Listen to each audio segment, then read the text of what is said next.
On this episode of Road Trip Iowa, we explored the eastern stretch of Highway 20.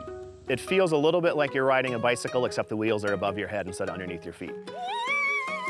Oh my God, not scared. From Waterloo to Dubuque, this route offers big attractions, small treasures, and plenty of delights to discover in between.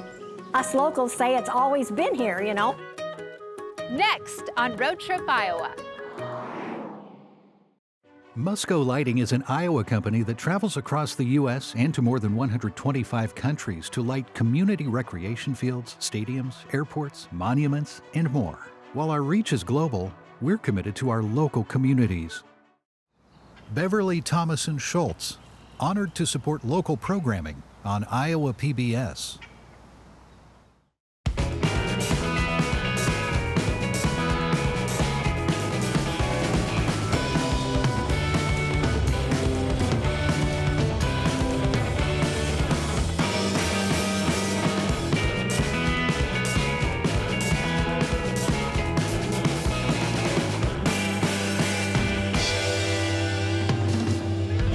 Extending over 3,000 miles from Massachusetts to Oregon, Highway 20 is the longest highway in America.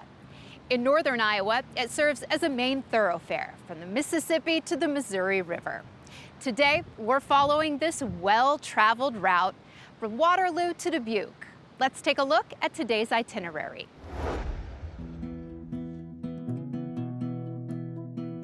We'll pull off the highway for 3 larger-than-life roadside attractions. Tour a historic mill perched on the Wapsipinicon River. Explore a big collection of small toys. And get a taste of upscale dining from an award-winning chef. We begin at George Wyth State Park, a riverside retreat outside Waterloo.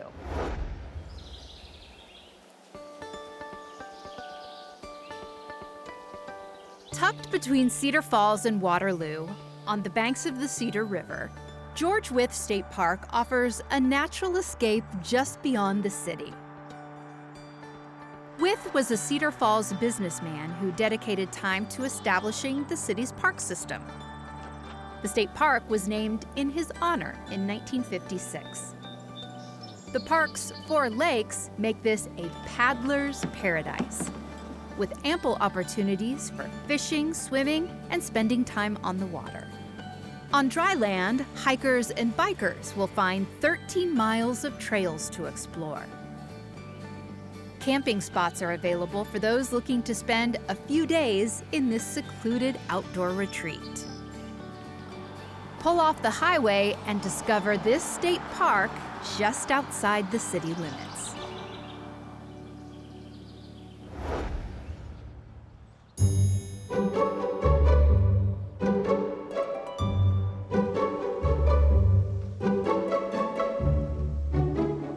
Novelty roadside attractions are a highlight of any great road trip.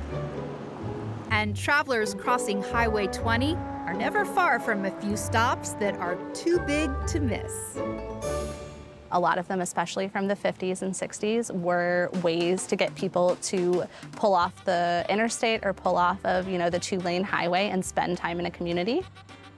Iowa's largest frying pan sits just 15 minutes south of Highway 20 in Brandon.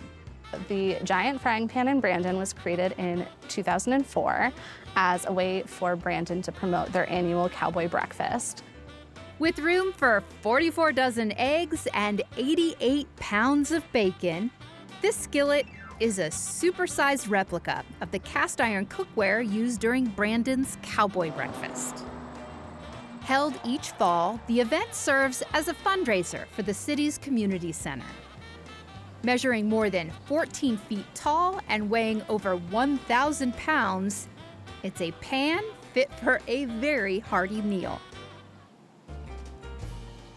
Strawberry Point was founded in the 1890s and is reportedly named for the prevalence of wild strawberries in the area. And so, like many communities, they decided in the 50s and 60s that they wanted a reason for people to stop, and they also wanted to sort of pay tribute to their name. Known by residents as the world's largest strawberry, it was commissioned by the Strawberry Point Jaycees and installed atop City Hall in 1967. The record-setting fruit is made of fiberglass and stands 15 feet tall and 12 feet wide.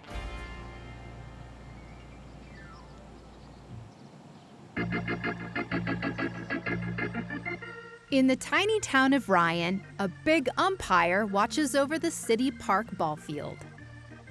The big umpire in Ryan is reportedly the world's largest, but it originally was the mascot for a Happy Chef restaurant in eastern Iowa.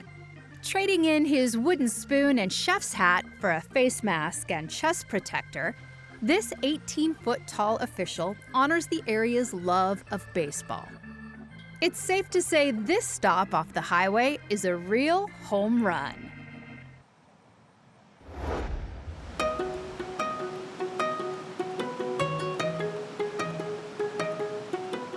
In the heart of Independence, a relic of the city's past towers above the west bank of the Wapsipinicon River. In its heyday, the Wapsipinicon feed mill stood among the largest grist mills in the state of Iowa. The mill was built in 1867 to 1870. It took 3 years to build a timber, brick, veneer, 6-story building, which was quite an effort in that era. The mill originally was for grinding for flour. They had wheat, and then they turned to oats and corn.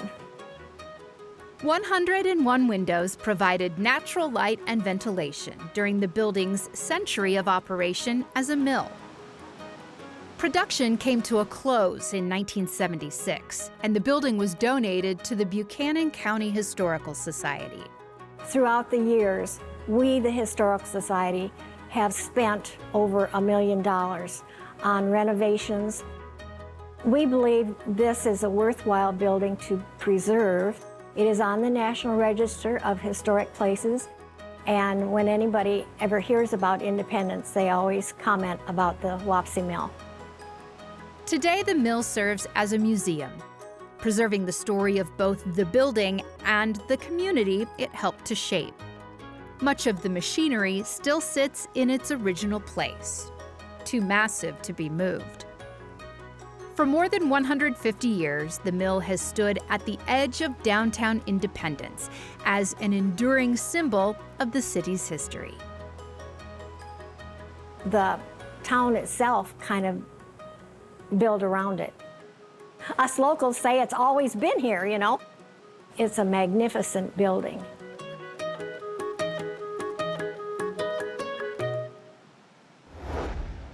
While most of Iowa's state parks are known for their natural landscapes, our next stop is defined by a man-made wonder.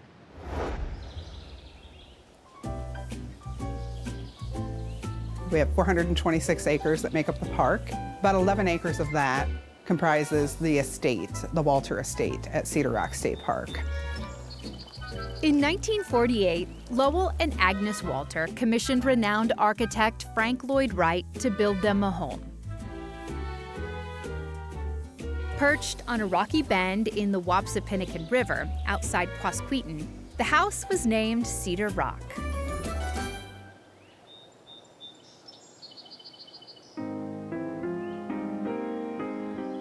Cedar Rock is basically a retirement home for a local couple, Lowell and Agnes Walter. Lowell was local. He grew up farming and hunting and fishing here. When they were ready to retire from their road building business out of Des Moines, Iowa, they purchased this 11-acre property and commissioned Frank Lloyd Wright to design a retirement home. They themselves actually came across the design for this house in the Ladies' Home Journal, which was a magazine in 1945 that was featuring Frank Lloyd Wright's work. And this home, the design for this house was basically like a concept house in that magazine. And it had been a model that Frank Lloyd Wright had used across the country. This property stands out among Wright's designs because the Walters left every detail to him, from the construction to the cookware. The property itself is kind of unique in Frank Lloyd Wright's portfolio. It's a Usonian design home, which is more of a modern style by Frank Lloyd Wright. They were designed to be compact and efficient and affordable, although Cedar Rock is absolutely not. We have about 1,600 square feet of glass that make up the house. The windowed walls are excellent at bringing the interior of the home right into the exterior, right into the architecture and landscape of the property. That was really Wright's goal, was this organic style of architecture. The other thing that makes Cedar Rock as unique would be the boathouse. Frank Lloyd Wright's responsible for more than 700 structures that were built worldwide. Of those, there were fewer than a handful of boathouses. The Walters really enjoyed living here. They knew there was a lot of interest in the house, and not having any children, they were also interested in finding a way to kind of preserve the home and the beauty of the property. After Lowell's passing in 1981, the couple donated the property to the state of Iowa. Now the structure and surrounding land are preserved as a state park.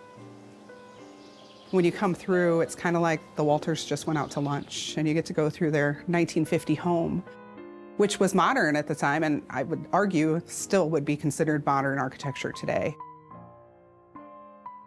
Visitors can tour Cedar Rock from mid-May to October, experiencing Frank Lloyd Wright's design just as the Walters left it.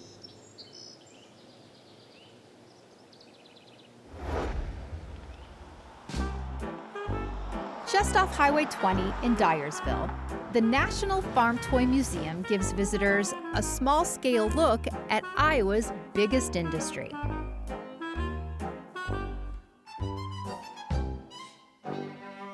We call ourselves the farm toy capital of the world.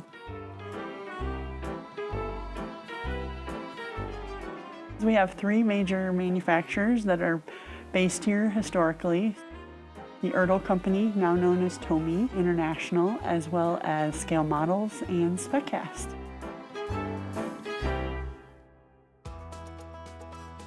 Since its founding in 1986, the museum has collected more than 10,000 compact farm toys and ag equipment replicas.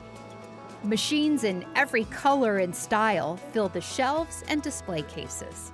Rare and international models sourced from Iowa and beyond capture the history of farming in miniature. People, I think, are amazed when they come and visit us, what we have to offer, the selection and variety. When you see it all together at once, it is a little maybe overwhelming, but it's a lot of fun, and it's been fun to curate over the years. Surrounded by tiny models and die-cast toys, the museum also makes room for Bernie Kleesner's handcrafted wooden implements. Each one a small work of art, built entirely without screws or nails. I started in 1994 making toys, and they're all wooden, put together with Elmer's wood glue, and they were put in a museum in 2017. Since then I made, I think, 20 more. There's 60 of them in there right now. In their own small way, all of these models honor Iowa's big agricultural tradition. Farm toys evoke memories in people, even from the youngest to the oldest guests that we have. There's a connection there. Either they're carpet farmers or they were carpet farmers. It brings back memories. Oh, I had that toy, or my grandpa used that tractor. There's just a lot of fun connections that have been made with people that visit our museum.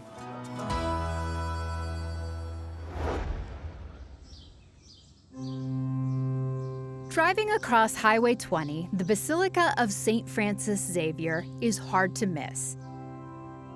With its brick spires reaching more than 200 feet above the northeast Iowa landscape.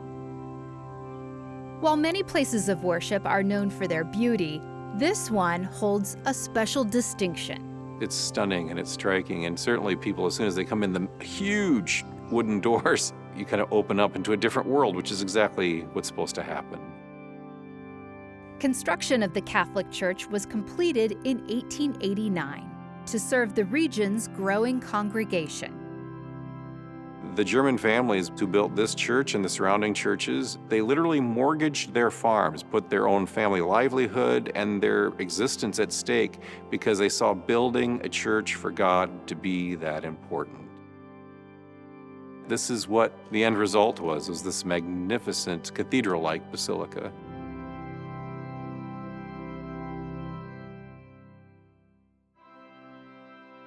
In recognition of its exceptional architecture, the church was designated as a basilica in 1956 by Pope Pius XII. There are not many basilicas around. Basilica simply means seat, and it means a papal seat, actually, and that some churches throughout the world, besides the churches that are in Rome itself, the Pope says that's a particular church because of its beauty, its historical significance, and so he kind of, as it were, the Pope claims it as one of his own. Often located in large cities, it is especially rare to find a basilica in a rural area. Travelers come from around the world to see this landmark up close. This is Iowa heritage. You don't have to be German to appreciate it. You don't have to be Catholic to appreciate it, or even Christian. I routinely greet people from Nebraska and Kansas, Oklahoma, California. Worldwide, I've had people from Europe and Asia.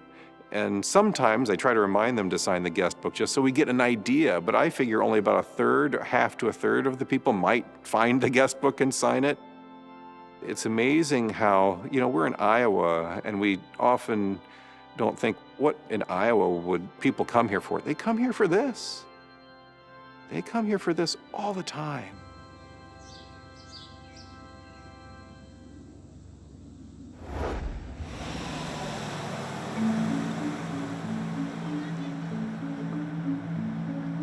Pull off Highway 20 in Dubuque for a high-flying adventure. Sky Tours Zipline, located in the historic Union Park, gives visitors a bird's-eye view of the Northeast Iowa landscape. It's a thrilling outdoor experience that doesn't require any special training, just a willingness to make the leap. One of our guides today, Joel Smith, is an expert in soaring between the treetops. He'll tell us what it takes to get off the ground.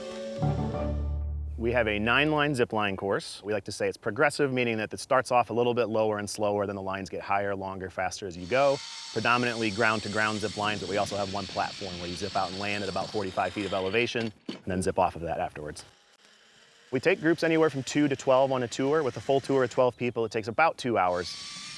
We have a minimum age limit of 10. In my time here, I've had up to 93 years old, so we see everything in between. What do you say to people who come and are excited but are maybe a little afraid of heights? With our first couple lines being, again, a little bit lower and slower, they're almost like bunny hills at a ski slope. So you get a chance to get comfortable in the equipment and get a feel for it before we do anything too wild and crazy. What's the fun of ziplining? It's a safe way to experience heights. You get to be up in the air, you get to fly through the wind. It feels a little bit like you're riding a bicycle, except the wheels are above your head instead of underneath your feet. That's a good way to describe it. My favorite part is the people that are a little bit nervous when they come out and just getting to see them conquer their fears and overcome any trepidation they might have about it. I think it's good to get out of your comfort zone a little bit. It is a really unique experience. There's nothing really else quite like ziplining. You encourage people to get out of their comfort zones, right, to give this a try, so I'm gonna do it today. All right, well, let's go get geared up. Okay, let's go.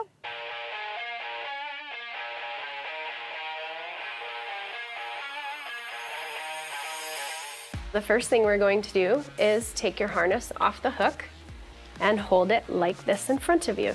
You can sit down. Okay. You can step through the waist into the legs, and then you're gonna stand up and pull it up above your belly button. Okay. Like a pair of pants? Like a pair of pants.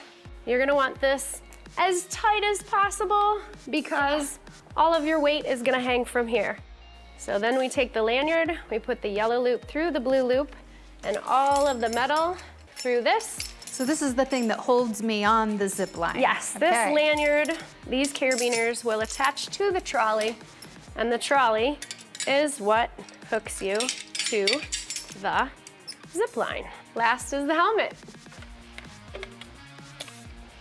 Am I gonna have helmet head after I wear this? It depends on how much you sweat. Okay. The wheel? Tighten it first, and then, ta-da! I'm ready. So if you're ready, you can step up on the box and just watch your head there as you walk in. Put the trolley on the cable here. Okay. Carabiner. Harness looks good, and the helmet is on, and we are ready to roll here. Just sit back. Just sit back and put your feet up like you're riding a recliner on wheels. I'm a little nervous now. It's okay. Okay, I can do this. Here we go.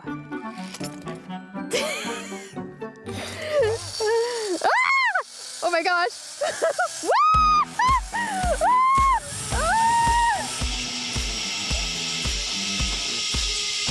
Oh my gosh. Stand up. Okay. I did it! Gonna walk here. We move. We're ready, zip. Zip is clear. Zipping. Zip way.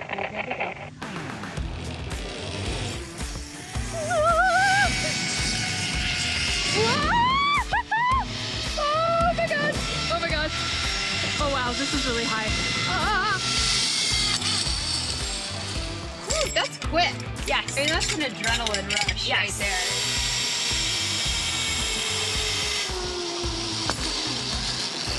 Whoa. There we go. Whenever you're ready. So just sort of. Just kind of step down. And if you're nervous, just look straight ahead of Jillian. Just kind of sit back into your harness and pick your feet up. Okay. Oh my God. Okay, not scared at all. Just having fun.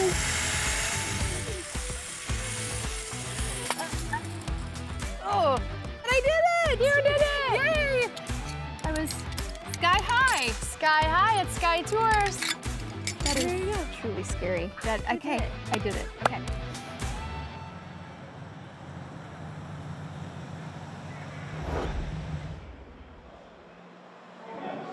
Dubuque's millwork district was once home to two of the nation's largest millworking companies. Today, the large brick structures are being transformed into a vibrant destination in Iowa's oldest city. In the heart of this historic neighborhood, Brazen Open Kitchen serves approachable Midwestern fare with a creative twist. I would say if you're road tripping and you make a trip to Dubuque and you want to come check out Brazen, first and foremost, it is meant to just be lively and energetic and give you an uplifting vibe. I would say that we have a little bit of something for everybody. We're very playful at Brazen, and we can take something that seems very average or very just, you know, the run of the mill, but we'll do a couple twists to it that make you like, oh, that's neat. Since opening in 2015, Brazen has built its menu around fresh, locally sourced ingredients. Brazen delivers chef-driven cuisine that's rooted in detail and creativity. I get asked a lot, why did you choose Dubuque, or what brought you to this area? And I learned in this career, like, community is everything. There's something special about this area. There's something special about the Midwest, and not only being born and raised in this area, my food can speak more effortlessly to that demographic.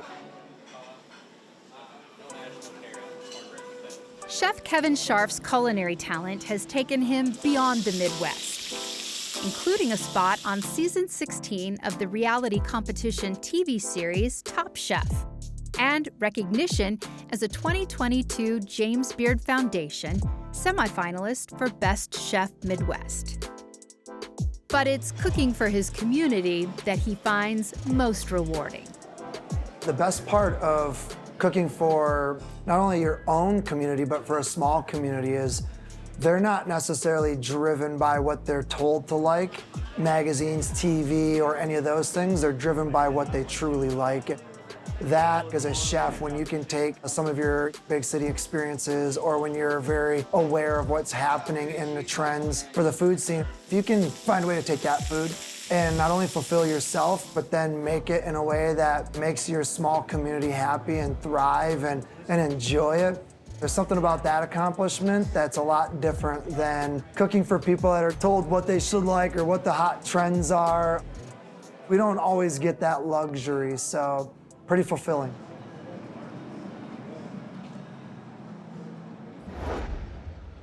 Highway 20 takes travelers on a coast-to-coast journey across America, passing directly through the scenic landscapes of Northeast Iowa.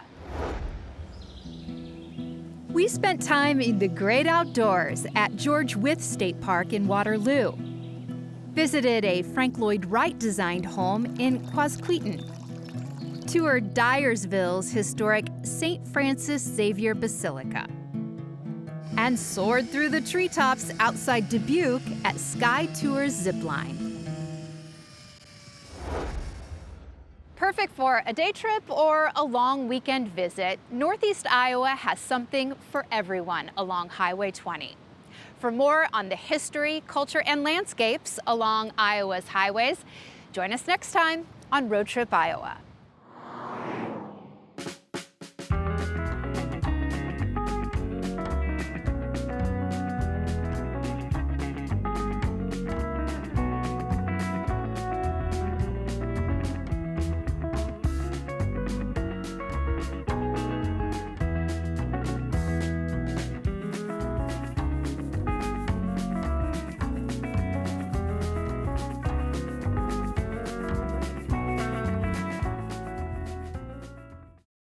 Musco Lighting is an Iowa company that travels across the U.S. and to more than 125 countries to light community recreation fields, stadiums, airports, monuments, and more. While our reach is global, we're committed to our local communities. Beverly Thomason Schultz, honored to support local programming on Iowa PBS.